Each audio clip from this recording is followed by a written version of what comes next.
आप देख रहे हैं प्रोग्राम। मैं हूं शाजिया में मेरे साथ आमिर मतीन है और रऊफ क्लासरा। नाजरीन, सेनेट इंतखाबात 5 मार्च को होने जा रहे हैं, जिसके लिए सियासी इत्तेहाद और सियासी अपने उरूज पर है। वजीर आजम नवाज शरीफ ने जैसे ही उम्मीदवारों का ऐलान किया तो मुस्लिम लीग नून के अंदर नाराज रहनुमाओं की तादाद भी बढ़ने लगी। और तो और जुनूबी पंजाब से किसी उम्मीदवार को टिकट ही नहीं दिया गया, यानी एक बार फिर जुनूबी पंजाब को उसके हक से महरूम रखा गया। तो सवाल यह है कि क्या तमाम सियासी जमातें उम्मीदवारों को टिकट मेरिट पर देती हैं? कौन टिकट मिलने पर खुश हुआ, कौन नाराज है और कौन मुबारकबादें वसूल कर रहा है, इस पर आज हम बात करेंगे। साथ ही जिक्र करेंगे साबिक वजीर दाखिला सिंध जुल्फिकार मिर्जा के आसिफ अली जरदारी पर ताबड़तोड़ हमलों का, जिसके बाद तो ये लगता है जो उन्होंने इंकशाफात किए हैं कि जुल्फिकार मिर्जा ने करप्शन खत्म करने का जिहाद शुरू कर दिया है।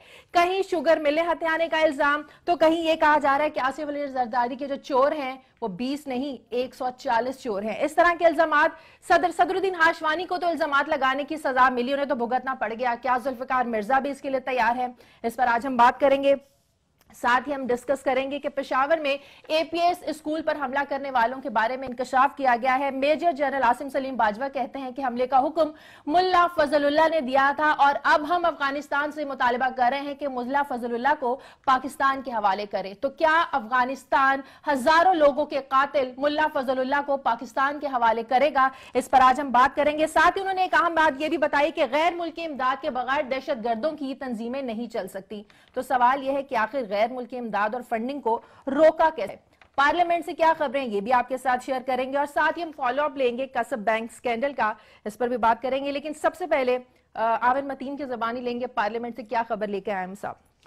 पार्लियामेंट में आपको पता है कि इशू चल रहा था कि 2-3 रोज से बाइकआउट चल रहा था और इसहाक डार साहब आ नहीं रहे थे। तो आज फाइनली वो अपनी वो जो 60 कमेटियों को हेड करते हैं, जिसमें लंगर खाने भी हैं और हेयर कटर्स की एसोसिएशन क्या है, पता नहीं क्या क्या वो है, फाइनली उन्होंने अपनी जो उनकी प्राइमरी जॉब है फाइनेंस मिनिस्ट्री, उसके लिए टाइम निकाला और वो आज आए।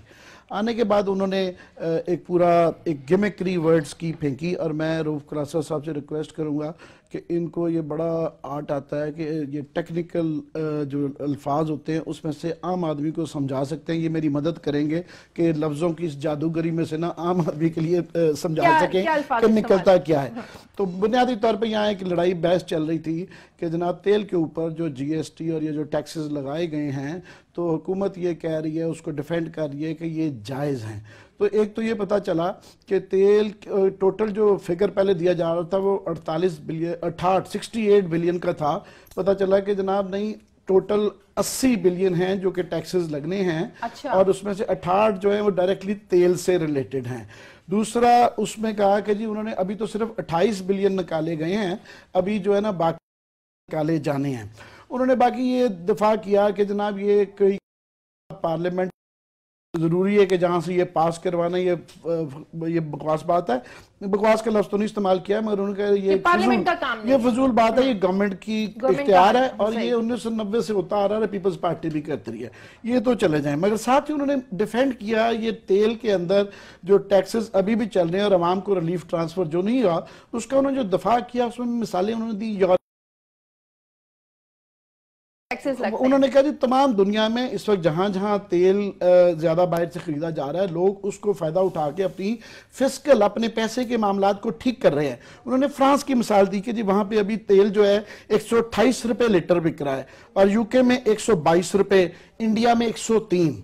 अब उसमें 2-3 मसले आ जाते हैं। वो ये कि फ्रांस में 128 का तो कर रहा है, मगर सवाल ये है कि फ्रांस में वो जो टैक्स अवाम देती है उसके बदले में अवाम को क्या मिलता है? फैसिलिटेट किया जाता है अमेरिका आम आदमी वहां टैक्स दे देता है क्योंकि इन रिटर्न उसको बड़ा कुछ मिल रहा होता है। जैसा कि फ्रांस के अंदर आपको पता है कि मिनिमम जो तनख्वाह है वो 3.5 लाख रुपए है और साथ में एजुकेशन गरीब अमीर हर एक स्कूल में जाता है, सेहत की फैसिलिटीज हैं, सोशल वेलफेयर है, तो वो तो मिलता है। तो हमारे यहाँ वो नहीं मिलता, इसीलिए बाकी उसकी मिसाल नहीं बनती। और फिर इंडिया की भी, इवन इंडिया में भी जो है हमारे से सोशल नेटवर्क, ये तालीम और उसकी बुनियादी जो चीज़ें हैं वो उनकी हुकूमत प्रोवाइड करती है, हमारी की तरह नहीं है। हमारे जैसे मुल्क में जिसमें 50% लोग जो है बिलो पॉवर्टी लाइन, यानी कि उनको 2 वक्त की रोटी नहीं मिलती है, उनमें आप ये गरीबों पे टैक्स लगा रहे हैं और अब अमीरों को छोड़ रहे हैं। मतलब अगर आपने ये पैसा निकालना था, क्योंकि जीएसटी जब आप लगाते हैं तो सब पे लगता है, पेट्रोल हर गरीब अमीर आदमी खरीदता है, तो उस पे मैं बाकी उस पे पॉइंट्स पे आता हूँ, मगर मैं इस पे चाह रहा हूँ क्योंकि ये गरीब अमीर का अमेरिका, बर्तानिया या फ्रांस में वहाँ टैक्स लगाए जाते हैं आवाम को। जो आमिर ने बात की ना, उनमें से जो मैं पिक करना चाह रहा हूँ वो बड़ी उसमें इंटरेस्टिंग है। जो इन्होंने कहा है कि उन्होंने कहा पीपल्स पार्टी भी यही कुछ करती रही है। जो हमारे जैसे लोगों के लिए एक बहुत बड़ा मसला पैदा होना शुरू हो गया कि जब कि नलायकी का मुकाबला चल रहा है, यहाँ नलायकों का मुकाबला है कि उनमें से आपने पिक करने के कौन बेहतर है। हम उससे ज्यादा नालायक हम उससे बड़ा अच्छा, जो अपोजिशन बैठी है वो इतनी कंप्रोमाइज्ड हो चुकी है, अगर वो बात भी करना चाहती है तो भी तो वो ना उसको डंडे पड़ते। मसलन यहाँ खुर्शीद शाह साहब ने वो तकरीर की, जिसकी कल इन्होंने बड़ा तफसील से मैं पूरा बताया, उनको डांट पड़ी है वहां से रमान मलिक साहब की, और रमान व मलिक साहब ने अपना डिस्प्लेयर भेजा है वहां से कि खुर्शीद शाह को वो नहीं करनी चाहिए थी, ऐसी तकरीर नहीं करनी चाहिए थी। जरा इनका मिल मिला देखें, मुक मुका देखें, उसकी रीजन क्या है, वो क्यों फरमा रहे हैं ये रमान मलिक साहब।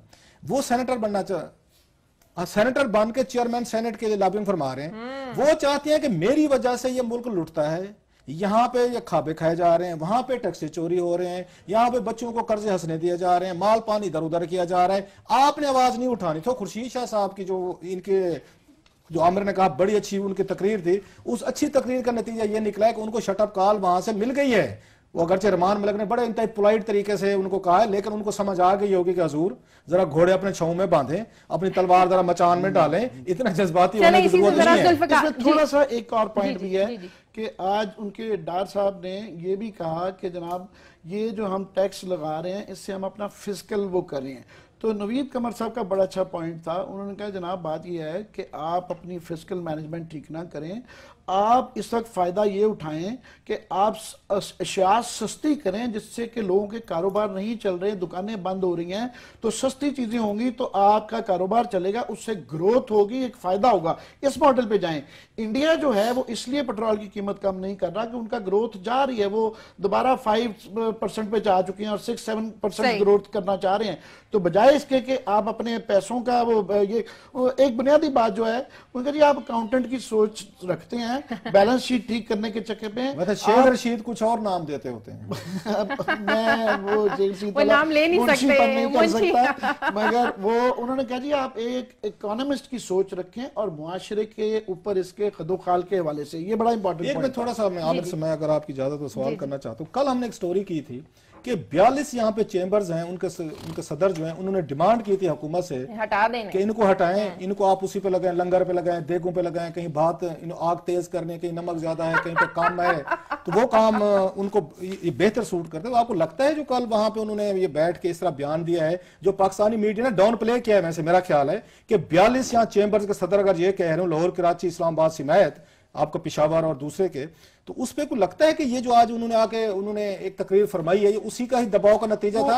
अब वो उस एक्टिंग करने की कोशिश की है कि नहीं जनाब कि मैं फाइनेंस मिनिस्टर ही हूँ। मैंने रऊफ नौकरी जो सहाफत की शुरू की, कॉमर्स से की, तो थोड़ी बहुत जो मुझे उसकी समझ है, और मैंने एग्रीकल्चर से की थी, मैंने वो जो और दोनों का बड़ा साथ इसीलिए जरा तो मैं इनकी जो चैम्बर की पॉलिटिक्स समझता हूँ, मेरा उसके अंदर दोनों चीजें वो कहने की कोशिश कर रहे हैं। एक तो ऑफ कोर्स वो बिग बिजनेस को ऑलरेडी बचा हुआ है और उनकी अगर ख्वाहिश हो तो वो और चाह रहे हैं मराहत लेना। एक उनकी ये जो सारी बहस की है ना, जो ऑलरेडी वो चाह रहे हैं कि जनाब आप हमारी लॉबी के बंदे हैं, आपने जो हमारे से वादे किए थे हमें वो और कंसेशंस दिलवाएं, वो गरीब आदमी के लिए नहीं कर रहे। मगर उनके अंदर एक लॉबी है जो ये कहती है, ये ग्रोथ वाली बात पे आ रही है कि जनाब आप अपनी अशिया को लोकल बनाने के कारोबार को सही ग्रोथ अगर उस पर जाएंगे तो सस्ती दुनिया की मार्केट में जब आप एक्सपोर्ट करेंगे आपकी सस्ती चीज होगी। आप टैक्सेस लगा के दोबारा उनको महंगा कर रहे हैं तो आपकी एक्सपोर्ट नहीं बढ़ेगी। सो ये इस वक्त आगे बढ़ने दें, मुझे जुल्फ़िकार मिर्ज़ा उस पे आते हैं। बड़ा आखिरी जरूरी सवाल, अगर मुझे अगेन मैं स्टाइल ही है कि यहाँ पे जिसका बस चलता है वो दूसरे, तो आप भी अपना बस चलाना, मैं वही आप पे बस चलाना चाह रहे हैं, आप पे बस चलाना चाह रहा हूँ। आमिर मतीन ने 4 साल वहां वाशिंगटन में रिपोर्टिंग की है। अच्छा, कोई सिंगल वाकया बताएं कि उस मुल्क का जो ये फाइनेंस मिनिस्ट्री का जो जॉब हो, लंदन, यूके या उसके बाद फ्रांस या वाशिंगटन का बताएं कि टैक्स रिटर्न जमा कराने का जब टाइम है, जो हमें आज यूरोप की मिसालें दे रहे हैं कि वहाँ टैक्सेशन का ये सिस्टम है, ये होता है, वो होता है, वो नहीं भागना नहीं, उनसे ये पूछा जाना चाहिए। कोई सवाल भी वहां पे आप उनसे करें कि क्या ये मुमकिन है, जो इनसे पूछना चाह रहा हूं कि वहां का फाइनेंस मिनिस्टर जब अपने टैक्स के वहां रिटर्न जमा करवाने जाए, उसमें ये लिख दे कि मैंने अपने बेटे को 41 करोड़ रुपए का कर्ज हंसना दिया है। ये मुमकिन है सर? वहां पे इज इट पॉसिबल? मैं नहीं समझता कि ये वो हंसना जो है ना, हे वाला हंसना ज्यादा है जो है ना, वो दूसरे वाला हंसना नहीं है।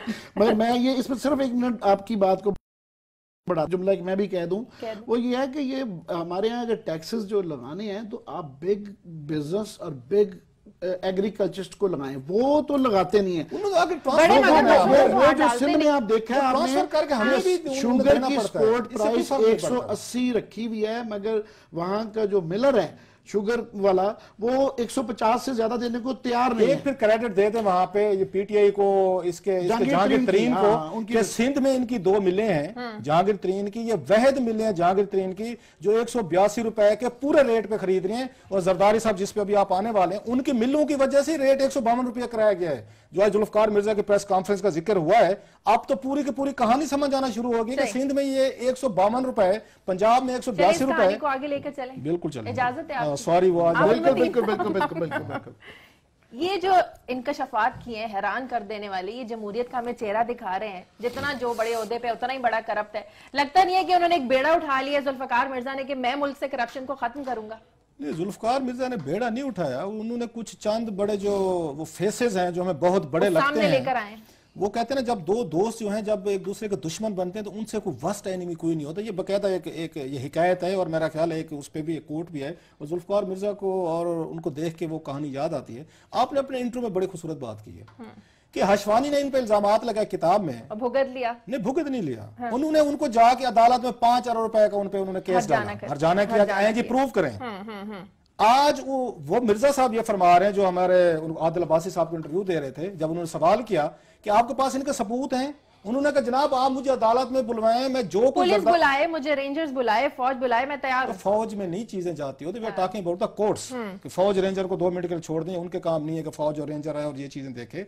वो ये कह रहे थे कि अगर आप मुझे अदालत में लेके जाते हैं तो मैं तमाम चीजें जरदारी पे कह रहा हूं, और बड़ी खौफनाक चीजें कही उन्होंने कि 17 मिले, शुगर मिले, प्लस उन्होंने ये कहा इन्होंने गन पॉइंट पे लोगों से ली हैं। अपना ये कहा कि मेरे से जो भी फेवर्स की थी 1.5-2 अरब रुपए की मिल मैंने जाके उनको प्लेट में पेश की, मैंने दोनों मिलें पेश की, उनकी बड़ी मेहरबानी। 5 साल में कितनी बनाई? 17। उन्होंने बादशाह सलामत ने उन 2 में से एक मुझे वापस कर दी। सवाल ये है, अब 2-3 चीजें हैं जो इस मुल्क में नहीं हो रही, कि सुप्रीम कोर्ट ऑफ पाकिस्तान भी साइलेंट स्पेक्टेटर है इस मुल्क में, नैब वो भी साइलेंट स्पेक्टेटर है, FIA भी साइलेंट स्पेक्टेटर है। कोई पार्लियामेंट में जिक्र हुआ है, आमिर साहब वहां पे मौजूद थे, किसी एक ने कहा कि जुल्फकार मिर्जा ने आपकी पीपल्स पार्टी के आपके लीडर पे इतने बड़े सीरियस इल्जामात लगाए। ये जमहूरियत के लिए मुझे नहीं समझ आ रही खतरा कौन है, क्या जुल्फकार मिर्जा है? और आप देखेंगे कि मेरे जैसे दानिशवार जो हैं वो ये कहेंगे कि जुल्फकार मिर्जा किसी के कहने पे खेल खेल रहा है, ये जमहूरियत का दुश्मन है। कोई ये नहीं कहेगा कि जरदारी साहब की जो last according to Zulfiqar Mirza, मैं नहीं कह रहा, उनकी जो लास्ट है शुगर मिल्स के लिए, वो इस मुल्क के लिए, इस मुल्क की जमहूरियत के लिए एक बहुत बड़ा खतरा बन चुकी है। कुछ लोग इसे रिवेंज का भी नाम दे रहे हैं आमिर साहब। नहीं, मैं समझता हूँ इससे किसी को भी हैरानी नहीं हुई है, ये इसमें से कोई ऐसी बात नहीं है जो किसी को पता नहीं था। मगर क्योंकि ये घर के भेदी ने ये कही हैं और जुल्फकार मिर्जा ने कही हैं, तो इसलिए हम भी कह सकते हैं, वरना लोग डर जाते हैं। वरना यही सारी ये जो सेंटा बारबरा और बोल्ड एंड द ब्यूटीफुल जो चल रहा है पीपल्स पार्टी में, ये सारी चीजें सबको पता था कि टप्पी क्या कर रहा है, अदी क्या कर रही हैं, ये शुगर मिलें कैसे वो हो रही हैं, क्या करप्शन हो रही है, कैसे लोगों को धमकाया जा रहा है, मारा जा रहा है, हुआ। इसके अंदर कोई भी ऐसी जो एक ब्लॉकबस्टर थ्रिलर होता है ना, कोई ऐसी चीज नहीं है जो इसमें आपको ना मिले।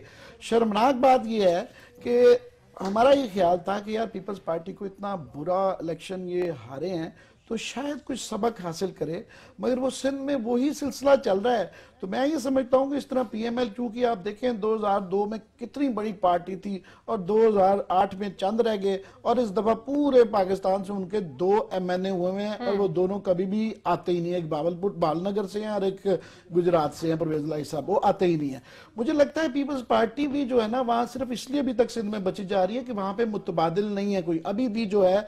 और उन्होंने फिर एक वो जो था ना कि कचहरी का ऐसा निज़ाम बनाया हुआ है कि जो उनके मुकाबले आता है वो एक पूरे सरमायादार और बड़े एग्रीकल्चर 2,000 एकड़ ज़मीनों वाले उन्होंने जकड़ के उसको रखा हुआ है। उस जकड़पन के अंदर जो है ना सिंध की पॉलिटिक्स फंसी हुई है और उनके पास मुतबादिल नहीं है। मगर मुझे लगता है इस प्रोसेस को रोक नहीं सकेगा। ये भी PMLQ के ट्रैक पे ही जा रहे हैं कि अल्टीमेटली इनका भी वही हाल होना है। और ये सिर्फ उसका ही जावेद हाशमी ने वो इस तरह के इंकशाफात PTI के नहीं किए थे जो ये किए जो अच्छा आदिल अब्बासी ने जो इंटरव्यू दिया, आपको लगता है कि इस पर कोई एक्शन लेगा या लोग सिर्फ टीवी पे बैठ के तालियां बजाएंगे, तमाशा देखने वाले तमाशा देखेंगे? रऊफ ने बड़ी अच्छी बात की कि आज जिस तरह पार्लियामेंट में कोई जिक्र ही नहीं हुआ। और मुझे सिर्फ अफसोस ये होता है कि पीपल्स पार्टी के साथ खास तौर पे वो लोग जो कि जमहूरियत पसंद हैं, प्रोग्रेसिव हैं, उन्होंने हम सबका बड़ा साथ रहा है। और अभी भी बड़े बड़े अच्छे लोग हैं, बहुत बड़े बड़े नाम हैं और कई हमारे दोस्त हैं। मुझे शर्म आती है, रजा रब्बानी, एतजाज एहसन, मुझे बड़ी शर्म आती है। मैं 1 मिनट उनकी गुस्ताखी मैं खुद कर दूं। मुझे बड़ी शर्म आती है कि इतने इतने बड़े लोग हैं ये, इनकी जुर्रत नहीं होती है कि ये इस तरह की उस पर कह सके आसिफ जरदारी को पब्लिकली या पार्लियामेंट के अंदर अपनी पार्टी के अंदर झांके कि इस तरह का जब ये कीचड़ उछल रहा है कि भाई साहब ये क्या हो रहा है। सो मुझे खुद तकलीफ है कि वो लोग क्यों नहीं बोलते। अगर वो जमहूरियत बाय तो बात करते हैं, क्यों नहीं बोलते? पावर पावर पावर कोई पावर छोड़ना नहीं चाहता, कोई पावर छोड़ना नहीं चाहता। रजा रब्बानी मेरे बहुत अच्छे दोस्त हैं, मगर मुझे बड़ी तकलीफ है इस बात की कि उन्होंने इतना ज्यादा उस दिन ड्रामा तो कर दिया कि ये, और उसके बाद मैं अपना फैसला बताऊंगा। भाई बताएं फैसला आगे। अगर कोई देर थी तो इस जुल्फकार मिर्जा के वाकये के बाद एक बात बताऊं आपको, हाँ इन तमाम से, इन सो कॉल्ड डेमोक्रेट्स से जिनके आप नाम ले रहे हैं, बड़े बड़े बिग गन्स बड़े मुतासिर होते थे और इनको आइडियलाइज करते थे, रोमेटिसाइज करते। मैं कहता हूं बिलावल इनसे ज्यादा कदावर निकला है। कम अज कम उसने जुर्रत दिखाई है, उसने अपनी अद्दी से, फुफ्फो से, अपने अब्बा हजूर से, डॉक्टर जरदारी से डिस्टेंस किया अपने आप को। उसने कहा आप गलत कर रहे हैं, मेरी मां की पार्टी को तबाह कर रहे हैं, आपकी करप्शन, आपका पैसा, आपका माल मुझे नहीं चाहिए। इन तमाम सो कॉल्ड डेमोक्रेट से, पीपल्स पार्टी के जो बड़े बड़े नाम थे, मेरा ख्याल है, जो मेरा व्यू है कि बिलावल इनसे ही स्टैंड्स टाल, ये छोटे हैं उसके मुकाबले में। तो ये पीपल पार्टी से जिसने टक्कर ले ली है, हम इनसे तवक्को रखते थे, हम इत्तेजाज से तवक्को रखते थे, रजा रब्बानी से रखते थे, हम फरतुल्लाह बाबर से रखते थे, या कुछ और कोई बच गया है पार्टी में तो मुझे बताया, और कोई बचा नहीं है। ये लोग they have fallen in line. जो बात आप कह रहे हैं एक एक टिकट के लिए, बिलावल की वापसी कैसे मुमकिन हो सकती है फिर ऐसे? मेरा ख्याल बिलावल अभी बड़ा छोटा है, इमेच्योर है, उसको बेचारे को तो अभी उर्दू सीखनी है, तो अच्छा है वो इस गन से बचा हुआ है। उसका ग्रूमिंग का तरीका होता है कि दुनिया भर में कि आप प्रोसेस से गुजरते हैं, आप पहले काउंसलर लेवल पे जाते हैं, फिर आप MPA पे जाते हैं, MNA पे जाते हैं, आप ये तो सारा प्रॉब्लम पाकिस्तान का यही है कि PMLN के अंदर भी जो आता है सीधा ही प्राइम मिनिस्टर के लेवल पे या ऊपर से आता है। सियासत चल रही है ना, वहां तो खानदानी सियासत चल रही है। जो साहब थे वो काउंसलर बने, MPA बने, MNA बने, इसलिए मैं समझता हूं उस वक्त तक जब तक आप उनको रूट बता रहे हैं, उस वक्त तक मैं कुछ कहना नहीं चाह रहा कि इस मुल्क के साथ क्या हो चुका होगा। इस मुल्क में टोटल 80 शुगर मिले हैं या 87 हैं, तो 17 तो ले चुके हैं। जब तक जो रूट आप बता रहे हैं ना भाई भटिंडा बिलावल करके है, तो अल्लाह के फजल से 87 के 87 डॉक्टर जरदारी की मलकियत होंगी ना आए। मैं समझ रहा हूं कि अगर ये तो वो कह रहा है उसका ये जो जब तक मेरा ख्याल अल्हम्दुलिल्लाह उसके वालिद मोहतरम मौजूद हैं, उसको ये सारी लाइबिलिटी वो नहीं ले सकता, और ना ही उन्होंने उसको वो आजादी देनी है, ना ही उसका बेचारे का भी मैच्योरिटी लेवल है। इनसे बेहतर ग्रूम करने दें। मेरा ख्याल माफ कीजिएगा, मेरा आइडियलिज्म मैं अपने उसके वो कर रहा था, आपका अभी भी बरकरार है कि एक मसाया आएगा, चाहे वो हो। मेरा उससे मसीहा की बात नहीं की, इनसे बड़ा है वो किड है जो भी है कि ये बड़े यहाँ करोड़पति, करोड़ों की फीसें लेने वाले बड़े बड़े, इनकी कंफर्टेबल लाइफ है। इनमें से किसी को आज वहां सेनेट में जरूरत हुई है कि खड़े होकर 2 मिनट पूछे कि जनाब डॉक्टर जरदारी साहब what the hell is going on, इतनी बड़ी बातें आप पे हो रही हैं। इनको भी रोमांटिसाइज मत बेचें इस कौम को, ये एक्सपोज्ड हैं बड़े बुरे तरीके से। इनसे हम तवक्को करते थे पीपल्स पार्टी के एल्डर से कि ये जरदारी को वहां CEC की मीटिंग में कन्फ्रंट, ये सारे खुशामदे करते हैं वहां पे बैठ तो ये जुल्फकार मिर्जा जो डॉक्टर है उसको आप डॉक्टर कहते नहीं है, आसिफ जरदारी को हमने डॉक्टर बना दिया। तो बना के छोड़ेंगे। किस किस्म का डॉक्टर है? जब से रहमान मलिक को डिग्री मिली है मैं उसके बाद जेलस हूं कि ये डॉक्टर जरदारी साहब क्यों नहीं हो सकते, जो सबसे बड़े इस मुल्क की पॉलिटिक्स को चलाते हैं। ये वजह है सर। ये आगे बढ़ते हैं, करोड़ों की बात कर रहे थे, सेनेट के इंतखाबात चलते हैं, 5 मार्च को सेनेट के इंतखाबात होने जा रहे हैं। ब्रेक का मुझे बोला जा रहा है नाज़रीन, प्रोग्राम में वक्त है एक ब्रेक का। ब्रेक के बाद वापस आएंगे तो बात करेंगे कि सेनेट इंतखाबात में टिकट मिलने पर कौन नाराज है, कौन खुश है, कौन मुबारकबादें वसूल कर रहा है। बात करेंगे एक ब्रेक के बाद।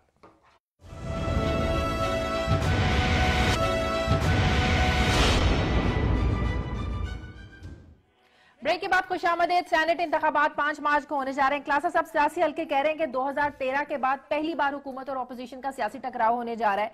पाकिस्तान पीपल्स पार्टी सेनेट में अपने चेयरमैन के लिए कोई कसर नहीं छोड़ेगी। फाटा के लोग अपने हक के राय दही इस्तेमाल करेंगे। दूसरे अल्फाज में क्या हम ये कह सकते हैं कि चेयरमैन सेनेट के लिए इंतखाब के लिए हुकूमत को टफ टाइम दे सकती है, अपोजिशन मुत्तहद हो सकती है? पहले तो फाटा की जो आपने कहा कि अपना रह दही हक इस्तेमाल करेंगे, वो अपना माल बनाएंगे। अच्छा, सबसे महंगे, सबसे महंगे वो कह ये कल आमिर कह रही थी 48 करोड़ रुपए की कीमत बोली लग गई है, वो तो अपना माल बनाएंगे। तो उनको एक आधे बंदे की गुंजाइश, इसके लिए बेहतर जुमला होता है तो तकरीबन सारे ही एक आधे तक कसम खा लेंगे, एक आधे शायद ना ले, इसलिए उनको तो निकाल देने का रोल अदा। उनका रोल एक ही रहा है, फाटा ने जितनी बनाना, ये मादरत के साथ फाटा के लोगों के लिए, बेचारों के लिए 48 करोड़ का रेट चल रहा है। जो वहां से फाटा से आता है ना, जो 10 मेंबर आते हैं, वो यहाँ पे अरबपति करोड़पति लोग आते हैं। लंबी कहानी, लंबी, उनको कैसे वोट बेचा जाता है, और वही आके आपके जितने भी वहां पे केपीके में वहां पे करप्शन हो रही होती है वोट बेचने में, उस पे करने पे इनका बड़ा लंबी कमाई है। और सेनेट का जब ये 3 साल वेट करते हैं, एमपीज जो है ये वेट करते हैं कि कुछ आएगा और कुछ हमें मिलेगा। दरमियान में पॉलिटिकल पार्टीज बड़ी समझदार हो गई थी, इन्होंने आपस में अंडरस्टैंडिंग कर ली थी कि छोड़ो यार, कंटेस्ट नहीं कराते, बस आप कितने सीटें बनते हैं आप ले लो, इतनी हमारी बनते हैं ये ले लेते हैं, कर लेते हैं। तो मुख आएंगे उस पर। मगर बलूचिस्तान को भी जहाँ पैसा खर्चने वाला है ना, दूसरा फिर वो, और सबसे ज्यादा वहां बलूचिस्तान में ही चल रहा है। मगर बाद में आएंगे पैसों पे। मगर इस पे मैं थोड़ा सा जो मुझे वो देख, नवाज लीग ने अब तक अनाउंस की है। अब मुझे बताएं कि इनकी तारीफ से शुरू किया जाए या कोई थोड़ी सी आज पहले तारीफ कर लेते हैं। मैंने सारे नाम पढ़े हैं सर, जिनको उन्होंने टिकटें अपनी अनाउंस की हैं। मुझे जो लगता है कि अगर कोई मेरिट पे किसी कोई पॉलिटिकल वर्कर को नवाज लीग ने टिकट दे, जिसमें मुझे जाती तौर पर खुशी है कि जिसने इनके लिए मारें खाई हैं जना मुशर्रफ दौर में, जब ये सारे भाग गए थे जहां से, जो लड़ते रहे हैं पीछे, वो है यहाँ पे निहाल हाशमी है। अच्छा, जिनको कराची से लाया गया और पंजाब की सीट से अब उनको सीट दी जाएगी। सो मुझे तो तमाम इनमें से वो एक बड़ी सीट जो लगती है वही लगती है जो इन्होंने, मेरा ख्याल है अच्छा फैसला नवाज लीग का। ये अलहदा चीज, अब इसमें तनकीद आएगी कि वो निहाल जो है, क्योंकि उनके सिंध में कोई उनका वोट नहीं है, उनके वहां सिंध में असेंबली में वोटर नहीं है, लिहाजा उन्होंने पंजाब के हिस्से की सीट दी है। इस पर तनकीद हो सकती है, लेकिन बंदे ठीक को दिए, नंबर 1। अब आते हैं थोड़ा सा इसकी थोड़ी सी, अब 2 चीजें मेरे नजदीक। एक तो जैसे पहले आपने कहा जो सराइकी इलाके हमारे 150 सीट्स हैं सराइकी इलाकों की, कोई टिकट नहीं दिया। 100 पंजाब असेंबली में एमपी हैं। जरा देखें कैसे ट्रीटमेंट क्या है, बादशाह सलामत जो है ये ट्रीटमेंट कैसे करते हैं अपने रियाया के साथ। 100 आपका एमपी है वो आपके सराइकी इलाकों जनूबी पंजाब से है, वहां पंजाब असेंबली में 50 या 48 के करीब आपके एमएनएज हैं। यहाँ कौमी असेंबली में एक भी कैंडिडेट क्वालिफाई नहीं कर सका जिसको ये सीट देते हैं। ज्यादा तकलीफदेह बात है, आपकी बीच में ऐड कर रहा हूं कि वहां से तो एक भी नहीं है, पिंडी डिवीजन से 7 मुझे बताया गया 6 गिने हैं पिंडी डिवीजन से 6। अगली सुनते हैं इनके काम देखें। जब यहाँ पे ये पंजाब असेंबली बनी थी, वहां 60 वोमेन की स्पेशल सीट थी, 60, और डिस्ट्रिक्ट आपके 36 है, वहां पे ज्यादा 1-2 बढ़ गए होंगे। इन्होंने 34 एमपीए जो है खवातीन मखसूस सीटों पे लाहौर की हैं। लाहौर में इन्होंने 34 खवातीन सीटें दी हैं। इन्होंने सारी फैशनेबल खवातीन अगर लाहौर में हैं तो आपको क्या गिला है इसमें? उनमें अगर वो सारा दिन इसलिए स्वेटर बुनती रहती हैं और वो रेसिपीज डिस्कस करती रहती हैं। मेरा तो बड़ा सब गिलाउट से होता है कि ये औरतों के साथ बड़ी ज्यादती है कि उनको इसलिए ये कोटा दिया गया था कि वो बराबर आए, और वो जिस तरह की आप औरतें लाहौर की बता रहे हैं वो बेचारी फिर यही करेंगी। स्वेटर बुनती है। जब इंसाफ करना किचन एंड निटिंग क्लब, आपके यहाँ 35 आपके 36 डिस्ट्रिक्ट्स हैं। अब हर डिस्ट्रिक्ट में से एक तो कम से कम आप उसमें दे देते ताकि एक थोड़ी सी तो नुमाइंदगी हो जाती। 34 खवातीन एमपीए रिजर्व सीट पर लगे, जिनके आप ये वोट कैश करवा के अब अपने सेनेटर्स लेके आएंगे। ना आप सेनेटर्स देते हैं साउथ में, ना साउथ में आप सीट्स वहां पे देते हैं। एक तो ये सबसे बड़ी इन्होंने जाती की है, जो मेरा ख्याल है एक नवाज लीग ना सूबे देना चाहती है, ना पंजाब में आप उनको सूबा देते हैं। आज अगर सूबा हो वहां पे साउथ में पंजाब में तो उनकी 22 सीटें बनती है मेरा ख्याल है आमिर भाई। यस, तो जनूबी पंजाब के लोग नहीं समझ रहे सूबा ना दे के कि ना आपको एनएफसी में शेयर मिल रहा है, ना फेडरल सर्विसेज में मिल रहा है, ना पंजाब पब्लिक सर्विस कमीशन में मिल रहा है, ना डेवलपमेंट फंड मिल रहा है, ना आपको सेनेट में आपको रिप्रेजेंटेशन मिल रही है। आप एक गुलाम बन के रह गए तख्ते लाहौर के या रेमंड की आप रियासत के, कि आपको इसमें नजर आना चाहिए कि एक नाम भी जनूबी पंजाब से किसी का नहीं है। मेरे दोस्त है जमशेद रिजवानी साहब, वो यहाँ पे आए मिलने के लिए मुल्तान से, तो मैं उनको एक होटल में ले गया खाना खिलाने के लिए, वहां पे एक साहब आए उनको मिलने के लिए। मैं कि ये कौन है? उन्होंने कहा जी ये खालिद लोधी साहब हैं। वो मुझे याद आ गया, मैं कि जब मैं डान में रिपोर्टिंग करता था, खालिद लोधी साहब उस वक्त के इनके नवाज लीग के पुराने वो थे, इनके वर्कर थे। उसने कहा जी मैंने 50,000 रुपए इधर उधर से मांग के मैंने टिकट के लिए अप्लाई किया कि शायद मुझे टिकट मिल जाए। मैं कि जमशेद ये इसका दिमाग ठीक है खालिद लोधी साहब का, ये कहाँ फिर रहा है, किधर आ रहा है? वो यहाँ बड़ी गेम है, करोड़ों की, मैं अरबों के खेल हैं, वो 48 लाख रुपए ये 50,000 रुपए बेचारा मांग के आए। मैं ट्रीटमेंट बता रहा हूँ, ना डेरा गाजी खान डिवीजन से कोई बंदा है, ना आपका वहां से ये भावलपुर से है, ना मुल्तान से है, इवन मेरा ख्याल है फैसलाबाद से भी कोई नहीं है, अगर मैं गलत नहीं कह रहा। आपके गोजरावाला से भी नहीं है, अगर मैं गलत नहीं कह रहा। आपने पिंडी और वो जीपी रखा है, वो लाहौर रखा है। फिर यहाँ ये आमिर भाई आप मुझे बताएं, ये लाहौर से और कश्मीर से इनको इतनी क्या मोहब्बत है? अब आप इसको कोई ना समझे, जिस तरह आप छेड़ते हैं, अब क्या बड़े मासूम सवाल कर रहे हैं, पर मैं भी एक ऑनररी सराइकी थोड़ा सा हूँ। आप ज्यादा हैं, आपने लॉन्च किया सराइकी का चैनल लॉन्च किया। मैं ये जरूर कहूंगा, आपको ये जुमला कहना चाहूंगा कि ये सारे सराइकी भाइयों ने, इन सब ने पूरी सराइकी बेल्ट ने पीएमएलएन को जितवाया है, स्वाय वो अहमद महमूद साहब के साथ जो है। और नहीं मैं उसमें बात कर लें, नहीं मैं आपको काउंटर इसका देता हूं, ऐसे मैं स्वीपिंग स्टेटमेंट आपसे मैं नहीं एग्री करता। मैं एक तो की सीटों की बात, मेरा ख्याल है वो सीटें इसलिए जीती कि वहां पे जो आबादकार थे, सराइकियों ने तो डिवीजन की अपनी, किसी ने पीपल्स पार्टी को डाला, किसी ने जो वहां पे आबादकार थे उन्होंने रिएक्शन के अंदर सारे ही पीएमएलएन को डाला। तो ये जो वहां से जीते हैं उनके वोटर से जीते हैं, तो इसलिए वो उनको मैं जरूर समझता हूँ, इलाके में रहते हैं तो सराइकी ही है, मगर कम से कम उस इलाके में चाहे नॉन सराइकी लोग हैं उनको ही दे देते, नहीं दी बड़ी जाति की है। मैं थोड़ा विड्रॉ किया। अभी सर छोटा सा मैं इसमें, और इसमें कोई शक नहीं, सराइकी इलाके लोग आपकी इसलिए बड़ी इज्जत करते हैं, आपको भी अंदाजा नहीं, कभी आप वहां पे इलेक्शन लड़े तो आप इलेक्शन जीत भी सकते हैं। आपने सराइकी का पहला चैनल लॉन्च किया था, रोई टीवी, और आपने बड़ा प्रमोट किया, उन लोगों को भी किया, यूथ को भी किया, नौजवान बड़ी इज्जत करते हैं आपके वहां पे। सवाल ये जो आपने कहा कि यहाँ पे ये नवाज लीग जीती थी, शायद आपको पता होगा 15 एमएनए वहां पे जो थे सराइकी सूबे के हक में थे, वो वहां पे इंडिपेंडेंट सीट्स पे 15 लोग जीते थे। लोगों ने नवाज लीग को वोट दिया, ना उन्होंने पीपल्स पार्टी को दिया, ये सोच के कि इन्होंने बिट्रेल किया हमारे साथ सराइकी सूबे के मसले पे या बहावलपुर के मसले से, इंडिपेंडेंट जीते हैं। और वहां 34 के करीब एमपी इंडिपेंडेंट जीते। उन्होंने क्या हरकत की जो बिट्रेल हुई है अब असल में, पार्टी में ज्वाइन, उन्होंने जाके नवाज लीग को रेमंड में वो जाके पार्टी में शामिल हो गए। सो बिट्रेल जो की गई है वो सराइकी वोटर ने नहीं की या साउथ पंजाब के आपके सेटलर ने नहीं की, वो एक आवाज गए हैं, उन्होंने रिजेक्ट करने की कोशिश की है जिन लोगों ने सराइकी सूबा नहीं बनने दिया या जनूबी पंजाब नहीं बनने दिया। जो उनके आगे की है, ये वहां पे हिराज साहब थे, तो वहां फलाने साहब थे, तो वो लगारी साहबान थे, तो उसके बाद और बड़े अपने वो थे खुसरो बुख्तियार टाइप्स थे। इन लोगों ने पावर हंगरी होकर, इवन वो उसको जमशेद दस्ती को देख लें, वहां पे 2 सीटों पे जीता, सराइकी सूबे का नारा लगा के इन दोनों को वो ये गाली दे के मसूफ उस दिन वहां पे, मुझे याद है नवाज लीग साहब के जब वो बने यहाँ पे वोट देना था, वो झुमर मार मार के बेहोश हो रहे थे नवाज शरीफ के आगे। वहां पे सराइकी झुमर जो जमशेद दस्ती ने मारी थी उस दिन, जिस दिन नवाज शरीफ को उन्होंने वोट डाला, 2 वोट डाले थे, वो झुमर आपने देखी थी, आप बैठे हुए थे। बिट्रेल वहां के साउथ के आपके उसने वर्कर ने नहीं की या वहां के लोगों ने नहीं की, बिट्रेल इन लोगों ने उनके साथ फ्रॉड किया। इन्होंने वोट लिए एक और नारे पे, अगली बिट्रेल जो है लास्ट की बात बड़ी होगी, वो इन्होंने की है। ये जो हमारी लीडरशिप बैठी है कि अगर आपको साउथ ने वोट दिया है, उसको वो कहते हैं हिस्सा का, मेरी मोहब्बत भी सराइकी के साथ बड़ी है। मैं थोड़ा सा जल्दी से बाकी जो चंद फैक्टर्स सेनेट के इलेक्शन से हम सराइकिस्तान से थोड़ा सा बाहर आ जाएं, वो ये है कि मेरा ख्याल है ज्यादा नहीं करता है, ये हमारे सूबों की रेजोल्यूशन आपने डाली हुई आप भी तो दो लाहौरी बैठे हैं, मुजफ्फराबाद से है। मैं I was born and raised in Lahore और बिल्कुल लाहौर को ओन कर रहा हूँ। एक ठहर सर, बड़ा इंटरेस्टिंग आपने कहा ना, आपका डोमिसाइल वहां का, हमारे एक, मैं नाम नहीं लेना चाहता, नहीं तो मुझे उन्होंने कहा कि मेरा गांव डोमिसाइल बुरी बात है, मेरा गांव सर। सुने सर, मैं नाम नहीं लूंगा क्योंकि वो साहब इतने ताकतवर है, मेरा उनका हुज्जत का ताल्लुक है, कल मेरे आगे स्टूडियो में फेंटी भी लगा सकते हैं वो। उनकी 2 उनके पास उनके बर्थ सर्टिफिकेट थे और सरकारी मुलाजिम थे, अफसर थे बहुत बड़े। 2 कहाँ के थे? वो हमारे साइड के थे, मुल्तान की बात कर रहा हूं मैं, उनके पास 2 थे।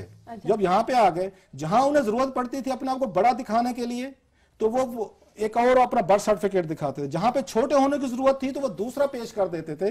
नजरिए जरूरत। चले माफ कर दे, माफ कर दे। आमिर भाई वही कर रहे हैं कि जब तनकीद है ये तख्ते लाहौर पे तो फौरन आपको पता है मैं तख्ते लाहौर का बहुत ज्यादा मुखालिफ हूं, ये है। मगर इस पे थोड़ी सी मैं ये कहूंगा कि ज्यादातर जो ये था, मेरा ख्याल था कि मुझे तनकीद ये PMLN की लिस्ट पे ये है कि मेरा ख्याल था कि कैपेसिटी के लिए लोग कोई ऐसे लेके आएंगे जो इनके लकूनाज हैं या इनके ड्रॉबैक्स हैं कि इनके पास इतने टेक्नोक्रेट लोग नहीं है। तो मोर लेस वही पुराने लोग ही आ गए हैं, 8 में से 6 तो वही हैं पंजाब के अंदर। जो नए आए हैं उसमें मैं समझता हूँ आसिफ करमानी साहब, बहरहाल उनकी खिदमात हैं, सियासी खानदान से हैं, वो भी समझ आती है। जो चौधरी तनवीर साहब भी उसकी स्ट्रगल है, हालांकि मेरा ख्याल चौधरी निसार को बड़ी प्रॉब्लम होगी, वो भी चले समझ आती है। सलाहुद्दीन तिरमजी मेरा ख्याल वो बड़े काबिल आदमी माने जाते हैं, और खास तौर पर मेरा ख्याल है Chaudhry Nisar should watch out, क्योंकि वो इंटीरियर और ये सिक्योरिटी मामलात को बहुत अच्छा समझते हैं। मुझे थोड़ा सा मसला जनरल कयूम के उस पे है, क्योंकि मैंने जनरल कयूम साहब को बड़ा करीबी देखा हुआ है जब वो बेनज़ीर के मिलिट्री सेक्रेटरी थे, और जितने उन्होंने उसके बाद बड़े कमाल से मुशर्रफ के साथ भी बड़े करीब हो गए और बड़े ही करीब रहे। अब वो उनका ये बड़ी ये उनका सरप्राइजिंग था कि उनको इतनी ज़्यादा कबूलियत PMLN में हो गई। अभी रिसेंटली उन्होंने ज्वाइन किया है कि उनको सेनेट की टिकट दे दी गई है। तो बहरहाल ये भी थोड़ा सा। दूसरा आपने हल्का सा कह दिया कि जी वो अच्छी बात है निहाल हाशमी को यहाँ से लाए, मगर ये एक मजाक बन गया। ये यहाँ पे देखें ना, इस्लामाबाद की दोनों सीटों के ऊपर झगड़ा साहब को भी अच्छी सीट दी है, चलिए अच्छी बात है।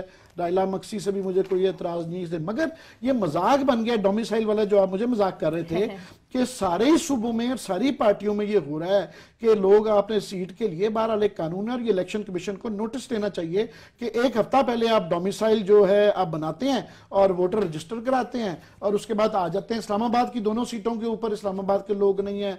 कराची के अंदर फॉर एग्जांपल जो है वो बलूचिस्तान में अंदर दुरानी साहब जो है वो कराची से हैं, कोई इधर का निहाल हाशमी साहब पंजाब में आ गए हैं। तो ये एक बहुत मजाक बन गया कि डोमिसाइल वो वाले उसमें मिला के 2-3 अगर आमिर भाई थोड़ा सा सबसे ज्यादा ज्यादती मेरा ख्याल है आपने जिक्र नहीं किया, मेरे ख्याल में जफर अली शाह साहब उसी पे आना चाहिए। जफर अली शाह का क्या क्रीडेंशियल्स थे, ये जो बाकी 6 लिए हैं इन 6 से इसमें वो कहाँ क्राइटेरिया क्या है? जस्ट बिकॉज वो थोड़ा से आउटस्पोकन है, कभी कभी जायज तनकीद कर देते हैं, के खिलाफ बात की थी, अंदाजा करें जरा थोड़ा सा। ये वो थे जब मुझे और आपको याद है कि जब यहाँ पे कुलसूम नवाज रह गई थी तो चंद लोग थे जो साथ खड़े होते थे। उस वक्त चौधरी तनवीर भी वैसे उनमें था, ये भी थे, और ये जो है उनकी उस पे मिशन पे मुझे बड़ी सख्त। अच्छा, चौधरी तनवीर का मुझे एक बात बताएं जो मुझे खतरा लग रहा है कि चौधरी तनवीर जो मैं अखबार में आज पढ़ रहा था, मेरी इन्फॉर्मेशन अखबार वो पढ़ा हुआ कोट किया, मैं उसे कर रहा हूँ, वो ये लिखते हैं कि जब इन्होंने 98 में इन्होंने ये सुप्रीम कोर्ट ऑफ इस पाकिस्तान पे हमला किया था नवाज लीग के इन्होंने वर्कर्स ने, तो वो चौधरी तनवीर पे भी मुकदमा था। सो सुप्रीम कोर्ट के उस पे हमले में शामिल थे, जो रिपोर्ट हुआ है आज अखबारात में हुआ है। देखना यह है कि जब इनके कागजात नामजदगी के लिए जाएंगे तो ये इतराज मेरा ख्याल है सामने आएगा कि क्या ऐसा बंदा सेनेटर बन सकता है, क्योंकि माजी में तारिक अजीज मुझे याद है, एक उसके बाद एक और भी थे, एक लाहौर से कॉन्विक्ट नहीं हुआ था मगर इशू आएगा हाँ। उसमें। और दूसरी बात यह है जो मेरे लिए हैरान कुन बात है, उसमें इन्होंने चौधरी निसार की बात की है, तो मैं आज अखबार में फिर पढ़ रहा था कि चौधरी निसार अली खान के ब्रदर-इन-लॉ ने भी अप्लाई किया था अच्छा इसके सेनेट के टिकट के, लेकिन उनको रिजेक्ट किया गया और चौधरी तनवीर को उनके मुखालिफ हैं पार्टी के अंदर उनको दिया गया। सो वो अपनी पार्टी में भी सियासत खेलते रहते हैं, थोड़ा सा केपी और बाकी सूबों में भी जाएंगे। जी या किरण डार का नाम आया सर, हाँ ये बड़ा रह गया। अगर आपकी कोई इन्फॉर्मेशन है तो आप शेयर करें, क्योंकि मेरे पूछ रहे थे कि लाहौर में और कश्मीरी क्यों होते हैं, तो मुझे बताने की जरूरत है इसके बाद कि मेरी ये इतलात लाहौर से हैं और वो कश्मीरी हैं। एक और भी इतलात है कि एक बहुत बड़ी, जो मैं अब नाम लेने से डर रहा हूं सर, मैं भी कोई इतना बहादुर आदमी नहीं हूं, कहीं हमारे पाँव भी जलना शुरू हो जाते हैं, कि वो जो वजीर आजम साहब के कोई घर में से किसी ने इनकी सिफारिश की है। अब आप समझ जाएंगे मैं क्या कह रहा हूं। वो बात ये है कि एक मुहावरा है पंजाबी का कि कश्मीरियों की नानी जो है ना सबकी एक ही होती है। आप कह सकते हैं, मैं बता रहा हूं, कश्मीरी हैं, आप कह सकते हैं। इनके घर से नहीं घूम फिर के सबकी रिश्तेदारियां निकल आती हैं। जो मेरी मेरी वैसे विद ऑल माय मेरे बेहतरीन दोस्त, मैं ये जरूर कहूंगा, मैं सुबह मारनी खानी, वो सारे कश्मीरी हैं और मैं भी दोस्ती का दावा रखते हैं, हम कश्मीरी नहीं है, लेकिन क्विकली मैं केपी पे जाना चाहूंगा। मेरी इत्तला ये है, अगर वो डिनाई करना चाहते हैं जरूर करें, कि किरण की जो सिफारिश की है वो ये मरियम नवाज ने की है। हो सकता है। That's मैं my information. की मैं सिफारिश। क्विकली केपी पे जाना चाह रहा हूँ। वहां भी एक मजेदार है कि पीटीआई के अंदर दरारें नजर आ रही हैं। वहां पे उनको भी जो था ना कि जो डिसिप्लिन 5 बंदे एमएनए उनके पहले टूट चुके हैं। वहां पे जावेद नसीम साहब जो है ना वो बिला खौफ वो टूट के उन्होंने ऐलान कर दिया और उन्होंने स्पॉन्सर किसको किया सेनेट में, वक्कार अहमद खान को। सो वो टार्जन की वापसी, man with the golden briefcase is back. So ये जो केपी में वकार आपने वो हुई है देखा है, जिनका यूके में 30 मिलियन पाउंड की प्रॉपर्टी का केस चला था, ये सेनेटर वकार का। इतना ट्रायल जो दौलतमंद है। चल रहा था कि 2 भाई और ये भतीजा गुजार खान साहब ये और अदनान खान साहब और ये वापस आ गए हैं और ये पीटीआई की बंदे, ये आप देखिएगा वो आ गए हैं। तो मुझे बड़ी उम्मीद है कि ये पीटीआई के बंदे सारे उधर जाएंगे तो खान साहब अपनी सेनेट के पार्टी में इलेक्शन नजर मारना शुरू करें। डायरेक्ट इलेक्शन नहीं होने चाहिए सेनेट के? बिल्कुल होने चाहिए, बिल्कुल सेनेट के डायरेक्ट होना चाहिए। और जो पैसा यहाँ पे जैसे इन्होंने बताया 48 करोड़ 1 करोड़ का, आपने जमहूरियत को आपने एक टूल बना लिया है यहाँ पे माल कमाने का, पैसा कमाने का और सोसाइटी को मजीद करप्ट करने का। जो सबसे अहम बात है, जो उसके जुल्फकार मिर्जा आमिर ने जो बातें की हैं सारी, नैब से पूछना चाहिए कि ये जो जकूटा जिन बैठे हुए हैं नैब में, बड़े जकूटे तो ये हैं कि तुम लोग यहाँ बैठे हो, हमसे तनख्वाहें ले रहे हो, पक्ष ले रहे हो, प्रिविलेजेस ले रहे हो, तुम किस काम के लिए हमने रखे हो? ये सफेद हाथी पाले हुए हैं, अब चुप करके ये इल्जाम सुनते रहते हैं। क्विकली हम कराची और उसका बलूचिस्तान की भी सेनेट का डिस्कस कर लें थोड़ा सा। वहां पे कोशिश ये हो रही है कि वहां पे भी टूटने का खर्चा है पीपल्स पार्टी के मेंबर्स तो का। MKM के तो साथ काफी हैं वहां लोग पे। नहीं, वहां काफी लोग ऐसे हैं जो कि फारूक नायक और रहमान मलिक को वोट देने के लिए शायद तैयार नहीं है। तो कोशिश ये हो रही है कि एमक्यूएम और पीपल्स पार्टी का इसलिए भी कर लिया जाए, तमाम पीएमएलएन एफ वालों को भी बीच में डाल लिया जाए कि अनअपोज्ड हो जाए, क्योंकि अगर अनअपोज्ड ना हुए तो पीर पगाड़ा साहब की पार्टी को वो कोशिश कर रहे हैं कि कभी मिनिस्ट्री का लालच देके बीच में ले आए, ताकि अनअपोज्ड होने का फायदा ये है कि 4 और 3 एमक्यूएम में डिवाइड हो जाएगी तो सीटें आपस में कर लेंगे, वोट नहीं टूटेंगे, क्योंकि वहां पे रहमान मलिक और फारूक नाइक के खिलाफ रेसिस्टेंस आ रही है और काफी लोग ये कह रहे हैं कि जी ऊपर वाले कमा रहे हैं तो फिर हम डायरेक्ट क्यों ना कमाएं। तो वो वहां पे ये कोशिश कर रही है। बलूचिस्तान में जो है अगेन थोड़ा सा उसको टच बस कर लेते हैं कि वहां पे सनाउल्लाह ज़ेहरी का एक भाई और एक उनके जो है ब्रदर इन लॉ जो हैं, उन दोनों को सीटें मिल गई भी हैं और असल जो माल का सिलसिला चलना है ना वो बलूचिस्तान में चलना है कि वहां पे जो है फाटा से भी, फाटा और बलूचिस्तान का मुकाबला है कि पैसा कहाँ कमाया जाता है, ज्यादा लंबी कमाई कहां से आती है। आगे बढ़ते हैं नाज़रीन। कल आमिर मतीन साहब ने कहा था कि आज के दिन पेशावर के हवाले से एक बड़ा ब्रेक थ्रू होगा और आपको पता है कि आज पेशावर से क्या बड़ी खबर आई है। पहले आप ये देखिए कि कल आमिर मतीन साहब ने कहा क्या था। एक और खबर वैसे दे दूं आपको कि कल जो है आप शायद सुनेंगे एक पेशावर में बहुत बड़ा ब्रेक थ्रू हुआ है इन्वेस्टिगेशन का। सो उसकी शायद आज रात को खबर आए या कल आए, उसकी मैं तफसीलात आज नहीं बता सकता। कल अगर ना आए, एपीएस स्कूल की बात को रिलेटेड कर रहे हैं, आप अभी बताया नहीं जा सकता, मगर इससे इन्वेस्टिगेशन से रिलेटेड एक बहुत बड़ा ब्रेक थ्रू है। कल शायद उसकी तफसीलात बताई जाए। मैंने ये कमिट किया था कि मैं उसकी तफसीलात नहीं बताऊंगा, मगर ये आपको बता रहा हूँ कि पेशावर में बड़ा ब्रेक थ्रू हुआ है। और बड़ा ब्रेक थ्रू ये है कि आर्मी पब्लिक स्कूल पर जो हमला हुआ ये मुल्ला फजलुल्लाह के ने हुक्म दिया था और अब अफगानिस्तान से ही मुतालबा किया जा रहा है कि मुल्ला फजलुल्लाह को पाकिस्तान के हवाले किया जाए। आमिर मतीन साहब, अगर अफगानिस्तान मुल्ला फजलुल्लाह को गिरफ्तार कर लेता है तो किस हद तक मुमकिन है कि वो पाकिस्तान के हवाले भी कर दे मुल्ला फजलुल्लाह को? मैं उसका भी जवाब देता हूँ, मगर मैं थोड़ा सवाल सा ये क्रेडिट भी लेना चाहूंगा। मैं ये बताऊं कि मुझे हमारे पास ये सारी इंफॉर्मेशन थी जो आज बताई गई, मगर हमने सहाफती और कौमी तकाजे देखते हुए, क्योंकि अगर वो इतला दे सकते तो शायद ऑपरेशन अभी पूरा मुकम्मल नहीं था तो वो ख़राब होना था। हमने वो रेस जो होती है ना खबर देने की बिल्कुल नहीं की, जितना बताया जा सकता था उतना बताया वो नहीं किया। बाकी जो आप कह रही हैं ये जो अफगानिस्तान का जो है, अभी रिसेंटली जो है आपने गौर किया होगा कि हमारे अफगानिस्तान से बहुत अच्छे ताल्लुकात चल रहे हैं। पहले हमारे चीफ साहब वहाँ गए थे, उसके बाद एक रिसेंटली बहुत बड़ा सियासी जरगा वहाँ पे गया था जिसके अंदर महमूद खान अचकज़ई थे, अफरा सियाब खटक थे, आफ्ताब शेरपाव थे, उनकी तरफ से अब्दुल्ला हमद कारज़ई और जो है गनी साहब वहाँ पे बैठे। तो ये काफी सारे हुआ। उन्होंने कहा जी ये सिर्फ ये नहीं है कि हम आपको देंगे, आपने भी डिलीवर करना है। हमारे यहाँ भी उनके बहुत बड़े बड़े लोग हैं, मैं ये नहीं नाम नहीं लूंगा कि जी मुल्ला उमर है, ये सारा हमें भी डिलीवर करना है। मगर कहा बताया ये जा रहा है कि बोथ साइड से इंटेलिजेंस शेयरिंग के ताल्लुकात बहुत अच्छे हो गए हैं और मुल्ला फजल भी जो है ना, फजलुल्लाह भी शायद अगर उनके पास है दिया जाएगा, मगर हमें भी क्विड प्रो को देना पड़ेगा। करना पड़ेगा उनके साथ। It will go both ways. दोनों तरफ से ताउन जरूरी है। क्लास नहीं, वो आपने बात कर दी। मैं ये पूछना चाह रहा था कि पहले तो ये हमें पूछना चाहिए था कि कल आपके पास कितनी खबर थी, क्योंकि आपने सिर्फ एक बहुत बड़ा हिंट ड्रॉप किया जो अगेन वही कुछ हुआ, बता दिया किस वजह तो से। उसमें वही तो खैर वो आपने उसमें कवर कर लिया।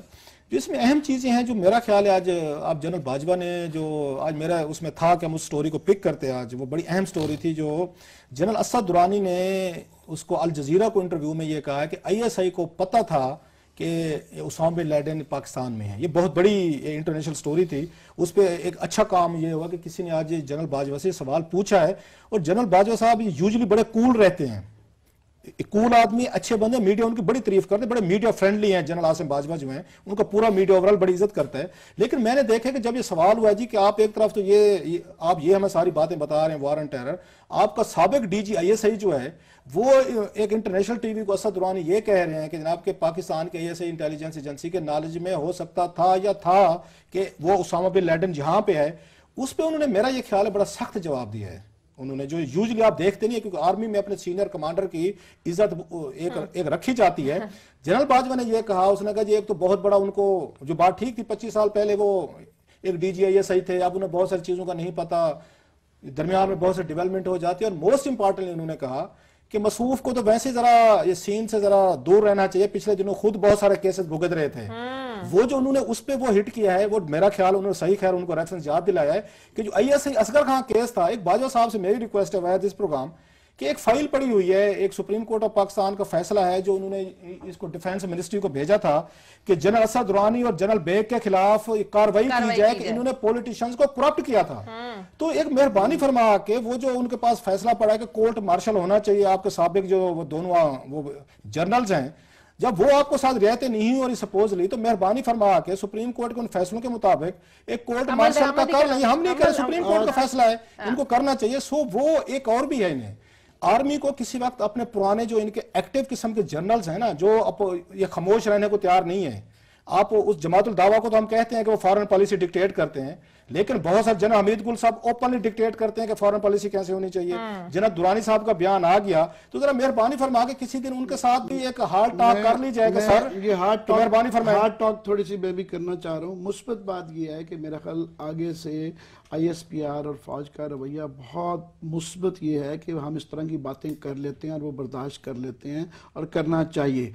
ये जो सबसे खौफनाक बात जो आपने की है वो ये है कि जनाब ये अकेले यही वाले दुरानी साहब नहीं हैं। अगर आप माजी के चीफ्स देखें, कल आपने बात की नासिर साहब की कि उन्होंने पिटीशन, जावेद नासिर साहब ने पिटीशन जो की थी कि जनाब मैं अगेंस्ट UN सेक्शन जो है ना कोसोवो में करता रहा। हमीद गुल साहब जिनका आप जिक्र कर रहे थे, ये जलालाबाद के फियास्को पाकिस्तान फौज को अफगानिस्तान में तबाह करने की जिम्मेदारी इनकी थी, और वो कितनी बड़ी बातें करते हैं। फिर एक काजी साहब होते थे, आपको याद है, जो आपको और हमें 2 टके के साफी कहते थे, ये चीन से जो रेलवे की ट्रेनें आई हैं वो अभी तक उनका वो चल रहा है। तो ये मुझे ये तकलीफ होती, आप अगर एक आगे जाते हैं, अच्छी बात है, NLC स्कैंडल में 4 जनरल्स हैं, उनकी फाइल भी GHQ पड़ी हुई है। जब इतनी ज्यादा दे दी जाती है तो ये एक बड़ी खौफनाक चीज है कि इनके पास इतनी ताकत रही है, और येट ये किस तरह के इंसान है। जब रिटायरमेंट के बाद इनको देखते हैं तो हमें शुक्र है और उम्मीद की जाती है कि मौजूदा ऐसे ही चीफ जो है, एक तो अच्छी बात यह है कि अभी तक उनका बड़े ही पॉजिटिव वाइब्स आ रही हैं, और होपफुली ऐसे ही चलेगा। इसको इतनी पावर के साथ रिफॉर्म्स और जिम्मेदारी भी आनी चाहिए, और आई जस्ट होप कि ये ऐसे ही चलेगा। आगे बढ़ते हैं, वक्त थोड़ा रह गया। कसब स्कैंडल का क्या मजीद? आज जो बड़ी खबर निकली है, मैं अपनी नाअहली को थोड़ा सा मैं ब्लेम करूंगा, लेकिन हम इसलिए मैं अपने आप को थोड़ी सी माफी देने को तैयार हूं आज।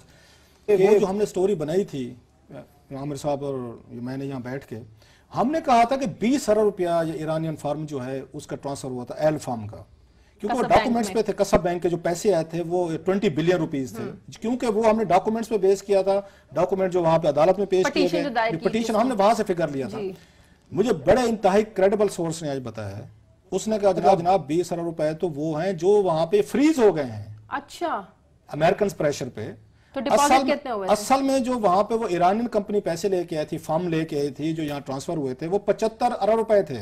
अच्छा, 75 बिलियन रुपीस ट्रांसफर हुए थे। एल कंपनी ने, जो उनकी ईरानियन थी, वाया भटिंडा सिंगापुर में उनके फ्रंटमैन थे, जिन्होंने आके वहां पे डिपॉजिट कराया।